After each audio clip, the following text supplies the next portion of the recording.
Okay, so we were discussing centers of trianglism. तो अपना already अपना डिस्कशन हो चुका है किसका सेंट्रॉइड का हो चुका है डिस्कशन है ना. Centroid is point of intersection of medians of triangle, right. और सेंट्रॉइड फाइंड करना बहुत ही आसान है. Simply we need to find average of x coordinates and average of y coordinates. Is it? बहुत ही सिंपल था वो. ठीक है, अब आते हैं incentre and excentres. Incentre and excentres. ठीक है, अच्छा. तो पहली बात, व्हाट इज इन सेंटर? ये point number 1. Incentre is point of intersection of, it is point of intersection of angular bisectors. It is point of intersection of internal angular bisectors.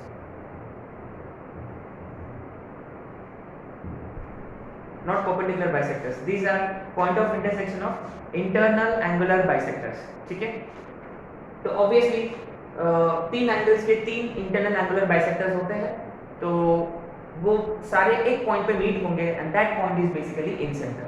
ठीक है, तो ये ए बी सी ऐसा एक AD draw किया हमने. मान लो ये एंगल ए का बाइसेक्टर है, मान लो ये बी का बाइसेक्टर है, मान लो ये सी का बाइसेक्टर है. A D B E and C F. ठीक है, अच्छा. तो क्या है कि ये तीनों पॉइंट्स एक पॉइंट पर मिलेंगे, that is I. So in centre is denoted by I obviously. और तीन एक्स सेंटर्स होते हैं, तीन एक्स रेडाई होते हैं. याद है हम पहले कर चुके, शॉर्ट में कर चुके हमने एसओटी में. तो excentres are denoted by I1, I2 and I3. ठीक है, I1, I2, I3, राइट. अच्छा, point of intersection of internal angular bisectors is incentre. Similarly, point of intersection of external angular bisectors, sorry, एक internal और दो external है ना. अच्छा, ये भी हम बात किया था शायद से, क्योंकि हमने रफ फिगर बनाया था ना. मेरा बहुत खूबसूरत फिगर्स बने थे उसमें. होपफुली आप लोगों ने भी इतना सुंदर फिगर ड्रॉ किए होंगे उसमें. Point of intersection of one internal and two external है ना, इस पे बात कर रहे हैं. Point of intersection of one internal two external angular bisectors are excentres है ना. ये सेंटर बाहर होता है. ठीक है, which are I1, I2, I3, right. Okay, तो क्या है कि फाइन, रिमेंबर अपने पास कोऑर्डिनेट्स होंगे हमेशा. हमेशा keep this in mind. Coordinate geometry है तो अपने पास वर्टाइसेस के कोऑर्डिनेट होंगे. ठीक है, वर्टाइसेस होंगे. तो क्या है बेसिकली, पहली बात, ये एंगुलर बाइसेक्टर जो है, वो ऑपोजिट साइड को डिवाइड करता है. It divides opposite side in the ratio of other two sides. ठीक है, माने अच्छा, ये क्या है, ये सी का ऑपोजिट है तो स्मॉल सी, ये बी का ऑपोजिट है स्मॉल बी, ये ए का ऑपोजिट है स्मॉल ए. ठीक है, अच्छा, तो ये एडी जो है, ये एंगुलर बाइसेक्टर जो है, वो ऑपोजिट साइड को अदर टू साइड्स के रेशियो में डिवाइड करता है. माने ये रेशियो कितना होगा, ये वाला ratio, how much would the ratio be? देखो, ये सी के साथ है तो इधर वाला सी होगा और इधर वाला बी होगा. ठीक है, है ना. अच्छा, सिमिलरली बीई एसी को कौन सा रेशियो में डिवाइड करता? ये वाला कितना होगा, सी इज टू, हाँ इधर साइड वाला है. अच्छा, सिमिलरली सीएफ कौन सा रेशियो में डिवाइड करेगा? ये वाला कितना होगा, बी है ना, इधर साइड वाला साइड, बी इज टू ये वाला ए. सिंपल है. ठीक है, it divides the opposite side the ratio of other two sides, right. तो ये पॉइंट नंबर 1 है, बहुत इंपॉर्टेंट पॉइंट है. ये एंगुलर बाइसेक्टर थ्योरम है, ये थ्योरम है ना. ये आप लोग कर चुके हैं 10th में, इंटरनल एंगुलर बाइसेक्टर थ्योरम. ठीक है, अच्छा, तो रिमेंबर ये सेंट्रॉइड वाला केस में माने मीडियंस वाला केस में मीडियन ऑपोजिट साइड को कौन सा रेशियो में डिवाइड कर रहा था? अगर यदि ये मीडियन होता तो ये ऑपोजिट साइड को कौन सा रेशियो में डिवाइड करता? 1:1. यहां in the ratio of other two sides. And remember centroid find करने के लिए हमने क्या फॉर्मूला यूज किया था? सेक्शन फॉर्मूला यूज किया था. और वो भी कैसे कि सेंट्रॉइड जो है वो मीडियन को कौन सा रेशियो में डिवाइड करता है? सेंट्रॉइड जो है वो मीडियन को कौन सा रेशियो में डिवाइड कर रहा था? 2:1, 2 फ्रॉम वर्टेक्स और 1 पार्ट नीचे से, है ना? तो सिमिलरली यहां भी इनसेंटर जो है वो एंगुलर बाइसेक्टर को भी किसी रेशियो में डिवाइड करता है. तो याद है आपको ये कितना होता है और ये कितना होता है? माने उनका रेशियो जो है देखो ये नीचे वाला जो है ना, ये किसके ऊपर खड़ा है? ये a के ऊपर, तो ये a होगा. माने ये वाला रेशियो a होगा, ये वाला पार्ट्स a होंगे, ऊपर वाला इन दोनों का एडिशन. माने this is b plus c. So b plus c is to a, है ना? So this is something which is very very important, है. माने यहाँ एक लिखेंगे, यहाँ लिखेंगे d divides bc in the ratio c is to b. Similarly, in center divides I divides AD in the ratio. देखो AD का मतलब A से गया है तो आजू बाजू वालों का addition B plus C is to A. ठीक है पक्का? अच्छा सिमिलरली I BE को कौन सा रेशियो में डिवाइड करेगा? Similarly I divides BE in what ratio? B को कौन सा रेशियो में डिवाइड करता है? ये वाला आजू बाजू वालों का एडिशन. तो B plus C के बाद आएगा C plus A is to जिस पे करा है B. C plus A is to B and obviously I divides CF in what ratio? अच्छा ये देखो B plus A is to A, C plus A is to B, ये वाला A plus B is to C, है ना? आजू बाजू वालों का एडिशन. तो A plus B is to इस पे करा है C पे करा है. ठीक है? अगर हमने ये वाला फॉर्मूला अप्लाई किया है, अच्छा फटाफट ना मुझे डी के कोऑर्डिनेट्स बता दो. फटाफट डी के कोऑर्डिनेट्स क्या होंगे? बीवी पड़ोसी है ना, पड़ोसी बीवी. तो C y3 B sorry x coordinate C x3 B x2. तो हम इसको ऐसे लिखेंगे B x2 plus C x3 upon B plus C. सही है? Similarly B y2 plus C y3 upon B plus C. ठीक है? फाइनली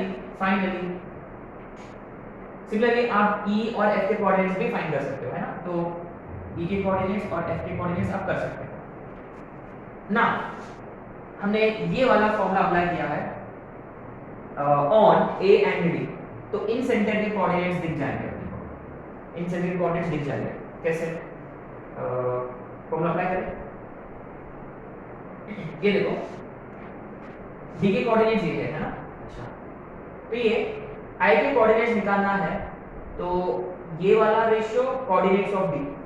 तो B plus C multiplied by this, B plus C multiplied by this, है ना? x coordinate of D. जब B plus C से multiply करें तो नीचे वाला कटेगा, ऊपर में क्या आएगा? BH2 plus CH3. Now A multiplied by x1 upon इन दोनों का addition which is A plus B plus C. Similarly, we could easily write this which is AY1 plus BY2 plus CY3 upon A plus B plus C.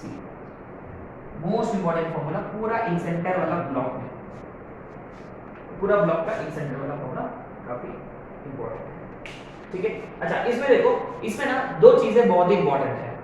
तो वो बोलेगा कि वो angular bisector draw किया है, वो ऑपोजिट साइड को किसी पॉइंट पे इंटरसेक्ट कर रहा, तो उसके कोऑर्डिनेट्स क्या है? वेरी सिंपल, सेक्शन फॉर्मूला से आप डिराइव कर सकते हो. तो angular bisector divides opposite side by ratio of other two sides. Similarly आपके पास ना ट्रायंगल के वर्टाइसेस होंगे, तो आपको निकालना होगा इन सेंटर के कोऑर्डिनेट्स. फिर ये वाला इसके हिसाब से. अच्छा लेकिन पहले बात ये है कि ये ABC कहां से मिलेंगे? आपके पास तो है सिर्फ वर्टाइसेस है. How do you find ABC? Distance formula obviously, isn't it? Good. ये देखो A is nothing but BC, B is CA and C is AB। Distance formula apply करना है, AB से length of sides distance formula से मिल जाएगा, है ना। अच्छा, तो ये मोस्ट इंपॉर्टेंट फॉर्मूला है D के कोऑर्डिनेट्स। माने remember it need not be just D, it could be any one of those points. अच्छा फाइन। फिर व्हाट अबाउट एक्सेंटर्स हियर? एक्सेंटर्स के बारे में क्या? अच्छा इन सेंटर के बारे में एक और पॉइंट है ना, पॉइंट नंबर 6। छिको क्या बोलते हैं हिंदी में? अरे हाँ ठीक बोलते हैं ना, सॉरी। वो जैसे कि तीसरा पॉइंट, चौथा पॉइंट, पांचवा पॉइंट है क्या? और छह का? हाँ छठवा, सेवन, सातवां, आठवां, 9, 9वां, 10वां, 10वीं। अच्छा ठीक, अपना कौन सा? छठवां पॉइंट है ना। चलो आते हैं छठवां पॉइंट। गलत तो नहीं ना, मजाक तो नहीं उड़ाया? हाँ अच्छा छठवां पॉइंट है ना। अच्छा क्या है कि आई के बारे में क्या जानते हैं? अच्छा जी जो था, जी का यूनिट क्या था? व्हाट वाज यूनिक अबाउट जी ना वो ट्रायंगल को 3 इक्वल पार्ट्स में डिवाइड कर रहा था। सिमिलरली आई क्या है? I what is unique about I? जैसे कि सर्कमसेंटर का यूनिक चीज क्या है? वो सारे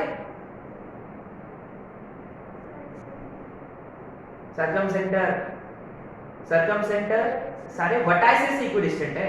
और आई कैसा होता है? सारे हाँ ये देखो बी केयरफुल, ये वाला अलग है। हम जो बोल रहे हैं ना, हम जो बोल रहे हैं कि ये वाला डिस्टेंस आर होता है, रिमेंबर ये परपेंडिकुलर डिस्टेंस आर होता है। ये इन सेंटर क्यों नाम दिया है? क्योंकि अगर हम आई को सेंटर बना के और वहां से हमने परपेंडिकुलर ड्रॉ किया है ना, जैसे कि एक और फिगर अगर मैंने ड्रॉ किया है, मान लो ये आई है, तो देखो ये वाला डिस्टेंस जो है परपेंडिकुलर ड्रॉ किया आपने ना, परपेंडिकुलर ड्रॉ किया आपने, ये वाला, तो ये आर होते हैं रिमेंबर, और ये आई है। तो क्या है, जब आप सर्कल ड्रॉ करोगे तो क्या बनेगा? इन सर्कल बनेगा। ये सब हम शॉर्ट में कर चुके हैं ना। अच्छा क्या है कि आई का यूनिक चीज ये है कि ये सारे साइड से इक्विडिस्टेंट होता है ना। I is equidistant from sides of triangle. is I always an interior point? वो अंदर ही लाई करता है क्या? हाँ ऑब्वियसली, क्योंकि इन सर्कल है ना, अगर I बाहर होता तो सर्कल तो बाहर की तरफ चला जाएगा, है ना। तो I is always an interior point।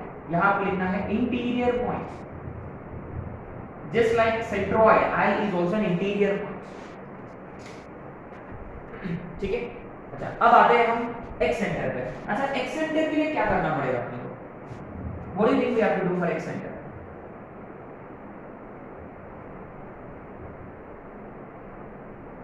आपको क्या लगता है? हाँ साइड को एक्सटेंड करना पड़ेगा, सही है। तो इसको हमने ऐसे एक्सटेंड किया है ना, इसको भी हमने ऐसे एक्सटेंड किया है। हाँ एक्सटर्नल बाइसेक्टर्स, करेक्ट। अच्छा इसको भी हम एक्सटेंड करेंगे, ठीक है। अच्छा तो क्या है, इसका एक्सटीरियर एंगल बाइसेक्टर, इसका भी एक्सटीरियर एंगल बाइसेक्टर। देखो तीनों लग रहा है कि यहाँ कहीं मिल रहे हैं ना। This is I1। देखो I1 कौन है? I1 देखो A का ऑपोजिट वाला I1 होता है, A का ऑपोजिट वाला I1 होता है, ठीक है। अगर आपने यहाँ एक सर्कल ड्रॉ किया विद I1 एज सेंटर, वापस देखो ये perpendicular, this has radius, remember ये R1 होता है ना। तो एक ऐसा एक सर्कल बनेगा,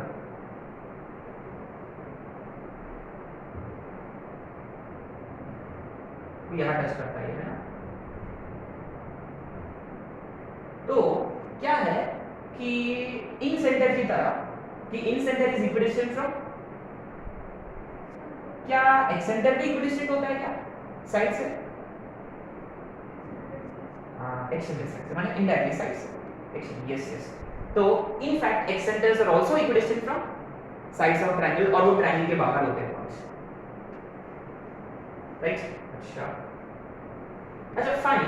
तो सिमिलरली आप इसको एक्सटेंड किया, और ये तो ऑलरेडी एक्सटेंडेड ही है, इसको भी अगर आपने एक्सटेंड किया है ना, और इसको एक्सटेंड किया है, तो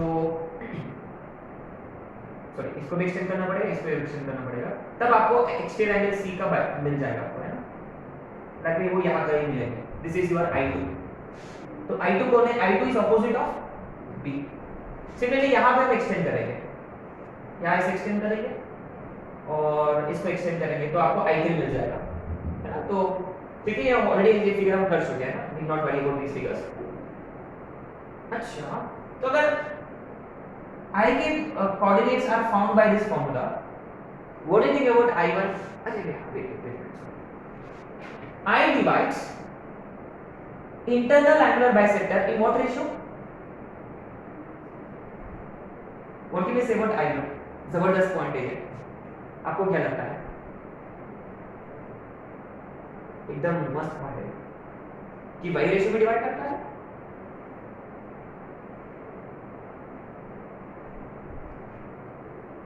ऑब्वियसली. क्यों?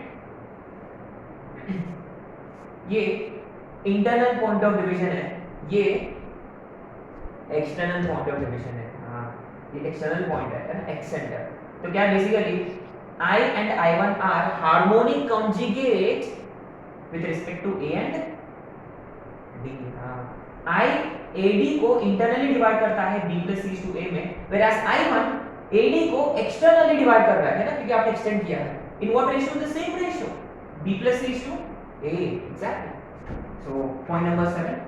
देखो हम I1 के लिए लिखेंगे, सिमिलरली आप लिख सकते हो I2 के लिए और I3 के लिए. ठीक है, हम सिर्फ I1 के बारे में लिखेंगे.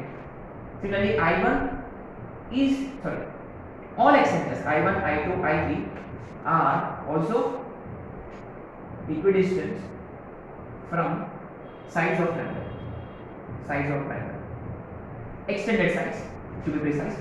Now ये देखो I1 divides AD in the ratio B plus C is to A still, but externally.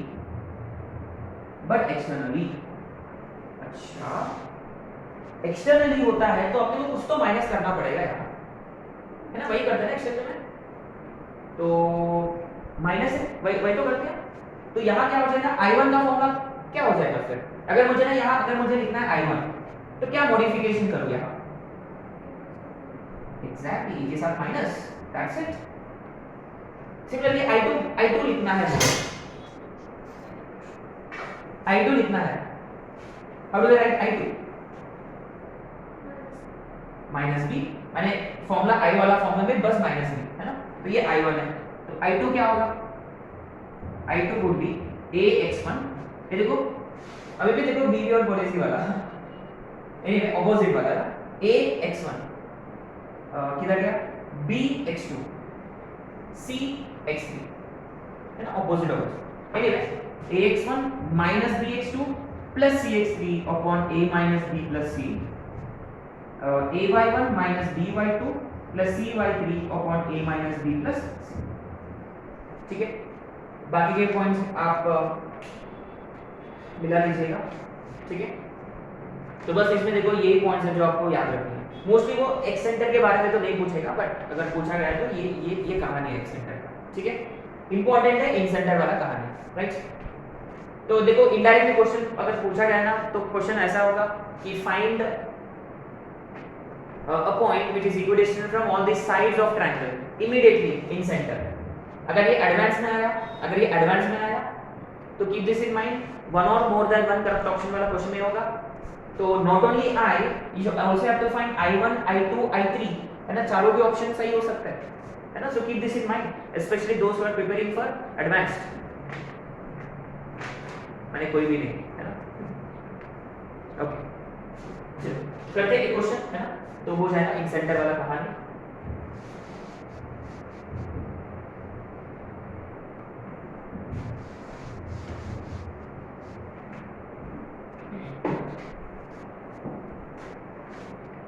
तो क्वेश्चन ये है, question number 1, for triangle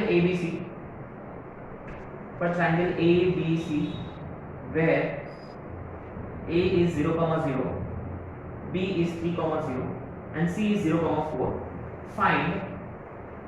Find first one I, second I1, third I2, fourth I3, fifth D, sixth E, 7F, ठीक है। अच्छा ये usual rotation है ना, usual rotation AD BE और CF, ठीक है। हम इसमें से सिर्फ दो ही करेंगे, एक I करेंगे और D करेंगे, बाकी सब आपको करना है, ठीक है।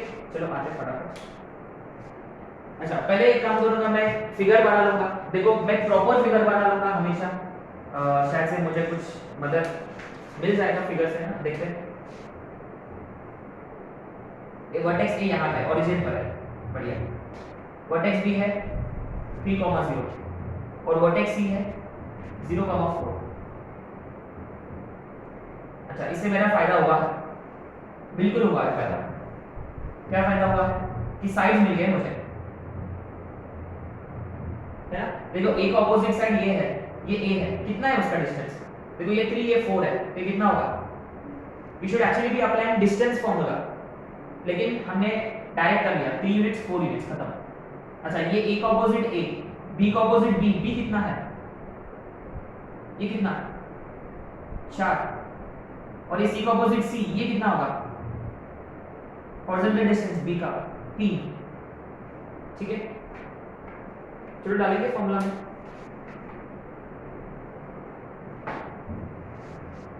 है ना। आई वाला फॉर्मूला में डालेंगे, I1 I2 I3 आप कर सकते हो, है ना। देखो यहाँ माइनस ए लेना है, माइनस बी माइनस, ठीक है। एनीवे फर्स्ट वाला I, देखो a x1 5 into 0 0 plus b x2 4 into 3 12 plus c x3 3 into 0 0 upon sides का सम a plus b plus c 3 plus 4 plus 5 या 5 plus 4 plus comma. Same goes for y, a y1 0 है,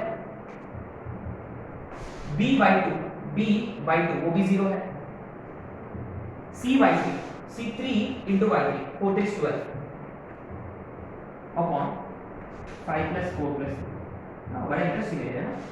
I is equal to कितना आ रहा है 12 upon कितना, ये 12 है क्या, ये भी 12 अपॉन 12 है, तो simply it is how much 1, is it very interesting, isn't it? What is so interesting about this?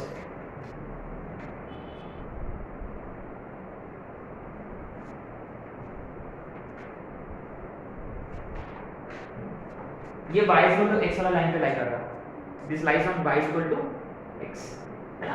इस पे हम यू नो एक इंपॉर्टेंट पॉइंट जैसा इसमें लिखेंगे, ठीक है। अब आते हैं d, है ना। d के कोऑर्डिनेट्स क्या होते हैं, d के कोऑर्डिनेट्स, d देखो ये वाला होता है d, isn't it? ये वाला d होता है। d के लिए क्या करेंगे, d divides this side in the ratio of other two sides, है ना। अच्छा अभी देखो a का कोई रोल नहीं है, तो इधर साइड वाला 3 होगा और इधर साइड वाला 4 होगा, सही है। इधर साइड वाला 4, इधर साइड वाला 3, तो सिंपल फॉर्मूला अप्लाई करेंगे n x2 4 3 12 plus 4 3 3 0 4 plus 3 7, similarly 4 into 0 is 0 plus 3 into 4 12 upon 7, so d is again 12 by 7 comma 12 by 7, very interesting, very interesting।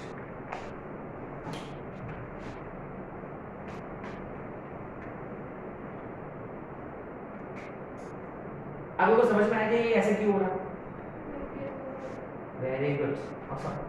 आपने नोटिस किया कि ये 90 डिग्री है ना, ये 90 डिग्री है, देखो ये 90 डिग्री है, तो ये 45 डिग्री होगा, और ये 45 डिग्री वाला जो लाइन है ना, इस लाइन का नाम क्या है, y is equal to x। हम बहुत अच्छे से जानते हैं कि y is equal to x वाला लाइन है, इसलिए देखो इन सेंटर और ये d वाला पॉइंट का y और x सेम है ना। जबरदस्त पॉइंट है, ठीक है। इनमें इस पे हम बात करेंगे, ठीक है। ये हो गया कार्य किसका, इन सेंटर और एक्स सेंटर्स का, ठीक है। अच्छा अब देखो how do you find equation of angular bisectors, क्योंकि इन सेंटर और एक्स सेंटर्स वगैरह वगैरह दोज आर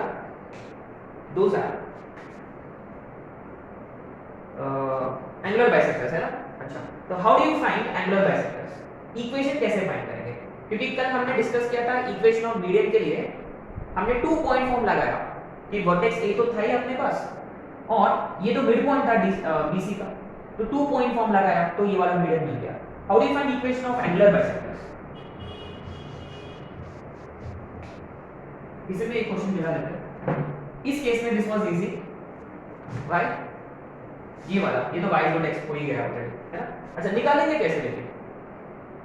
2 पॉइंट की कोई स्लोप वगैरह है क्या? अच्छा, remember angular bisectors also are drawn from vertices. जैसे कि अगर आपको AD का इक्वेशन निकालना है तो A तो है ही अपने पास, या आपको I की जरूरत है या आपको D की जरूरत है। आ रहा समझ में? तो which is easier to find, I की D? D takes less time. क्यों? देखो D के लिए ना आपको सिर्फ ये वाला साइड और ये वाला साइड की जरूरत है, I के लिए आपको तीनों भी साइड्स ढूंढना जरूरत है। तो वेरी सिंपल, यहां हम लिखेंगे angular bisectors, equation of angular bisectors.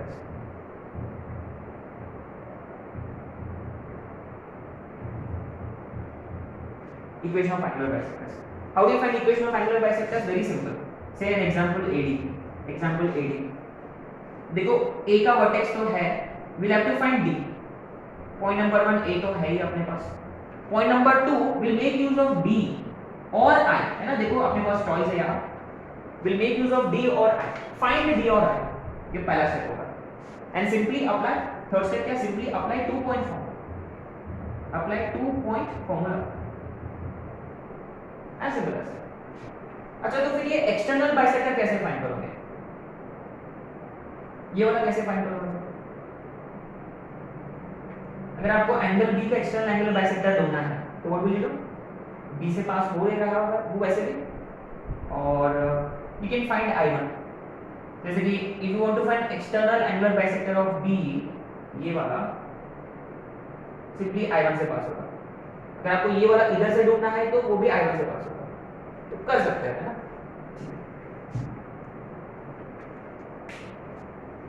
Next, चलो अभी जल्दी आते हैं नेक्स्ट वाला, ऑर्थो सेंटर। ये होगा कहानी इन सेंटर। ठीक है, जैसे सारे होने के बाद ना हम एक रिकैप करेंगे और सारे प्रॉपर्टीज मिलके लगेंगे, है ना, जो कॉमन वाले। अच्छा, given all three vertices so far which point is easiest to find? सर्कमसेंटर हो चुका है, डिस्टेंस फॉर्मूला के वक्त किया हमने, कल सेंट्रॉइड किया था, आज कर रहे हैं incentre. which is easiest to find? Centroid of course, है ना? हाँ, अच्छा ठीक। अब आते हैं थर्ड वाला which is ऑर्थो सेंटर, है orthocentre and orthocentre. Orthocentre को हम डिनोट करेंगे by H। H stands for heights, orthocentre. लेकिन H क्यों नाम दिया है? तो हाइट है शायद से करके, है ना? ये किसी ने बताया मेरे को। अच्छा ओके, तो क्या है बेसिकली कि ऑर्थो सेंटर है कौन? ऑर्थो सेंटर आया कैसे? Ortho centre is point of intersection of altitudes of triangle. Altitudes माने heights of triangle. So how many altitudes can be drawn in a triangle? How many altitudes can be drawn?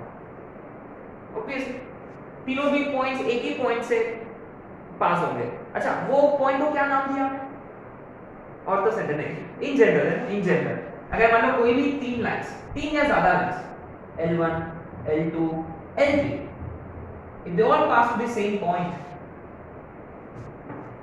इस ऐसे हम बोलते हैं कि L1, L2, L3 are these three lines are concurrent, concurrent। और ये वाला पॉइंट को क्या बोला जाता है? पॉइंट ऑफ कॉनकरेंसी, करंट और करेंसी, बढ़िया, है ना? तो ये कॉन्करेंट पॉइंट्स बोलते हैं। तो सारे मीडियंस कॉन्करेंट है, एंगुलर बाइसेक्टर्स कॉन्करेंट है, मीडियंस कॉन्करेंट है, एल्टीट्यूड्स भी कॉन्करेंट है। ठीक है, अच्छा अगर मैंने कोई एक्यूट एंगल कंसीडर किया, अच्छा ये हम पहले भी बात कर चुके हैं ना, शॉर्ट के वक्त बात कर चुके हैं कि for an acute angle triangle ortho centre कहाँ लाई करता है, inside the triangle, whereas for right angled triangle ortho centre कहाँ लाई करता है, क्योंकि sides themselves are altitudes, obtuse angle triangle के लिए आउटसाइड। अच्छा माने ये हमेशा इंटीरियर पॉइंट नहीं है, ये अंदर हो सकता है, ऑन भी हो सकता है, बाहर भी हो सकता है, ठीक है। Keep this in mind, it may lie, है ना, H may lie inside या on या outside, है ना। अब बुरी बात यह है कि ऑर्थो सेंटर के लिए ना एक डेंजरस फॉर्मूला है, एक फॉर्मूला है। अच्छा रिमेंबर अपने पास वर्टाइसेस हो गया अभी भी bx2/2 और cx3, है ना। एक डेंजरस फॉर्मूला है, वो है x1 tan a। अच्छा I am not sure whether this is tan a और tan 2 है ना, लिखने की जरूरत है आप लोगों को, है ना। Please do not right this formula, x2 tan b plus x3 tan c upon tan a plus tan b plus tan c। I am not sure whether it is tan a की 2a। Similarly y का भी ऐसा कुछ होगा, है। तो generally हम क्या करते हैं ना, ये पूरा फॉर्मूला लिखते हैं, बच्चे लिख लेते हैं नोट्स में, और इसके बाद हम लिखते हैं कि जस्ट फॉरगेट, भूल जाओ इसको, है ना। हिंदी में लिखते हैं भूल जाओ करके, है ना, क्योंकि माने ये कोई काम की चीज नहीं है। अरे tan a कहां से फाइंड करोगे, how will you find tan a, cosine rule लगाना है आपको, बहुत टाइम लगता है, ठीक है। इसीलिए हम क्या करते हैं कि ये फॉर्मूला से हम नहीं करते हैं, इन सेंटर फॉर्मूला के थ्रू, सेंट्रॉइड फॉर्मूले के थ्रू, सर्कमसेंटर एंगुलर परपेंडिकुलर डिस्टेंस फॉर्मूले के थ्रू, वेरास ऑर्थो सेंटर तो हम करते हैं एल्टीट्यूड से।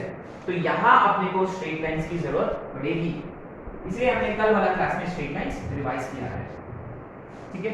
तो आते हैं